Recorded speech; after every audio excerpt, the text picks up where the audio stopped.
অবসরপ্রাপ্ত মেজর সিনহা মোহাম্মদ রাশেদ খান হত্যা মামলায় ওসি প্রদীপ ও পুলিশ পরিদর্শক লিয়াকত সহ আসামিদের ডেথ রেফারেন্স আপিলের শুনানি শেষ।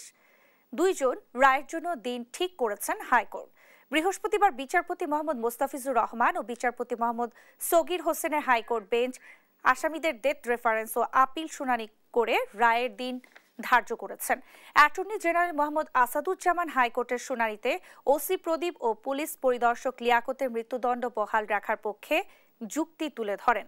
2022 সালের 31 জানুয়ারি ওসি প্রদীপ কুমার দাস ও পরিদর্শক মোহাম্মদ লিয়াকত আলীকে মৃত্যুদণ্ড এবং টেকনাফ থানার এসআই নন্দদুলাল রক্ষিত সহ 6 আসামিকে যাবজ্জীবন কারাদণ্ডের আদেশ দেয় বিচারিক আদালত।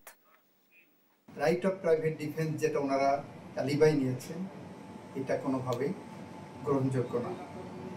যদি এটা না থাকে, আর এটা প্রমাণ করার জন্য তারা কোনো সাক্ষী, কোনো সার্কামস্টেন্সিয়াল এভিডেন্স, কোনো মৌখিক দালিলিক কোনো কিছুই আনেন, তাহলে এটা যদি চলে যায়, it is establish that they killed major Sinha.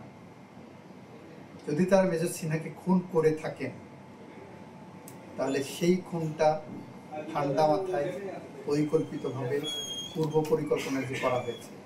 নিম্ন আদালতের রায় বহাল থাকবে, এটা আমরা প্রত্যাশা করি এবং সেই মর্মে আমরা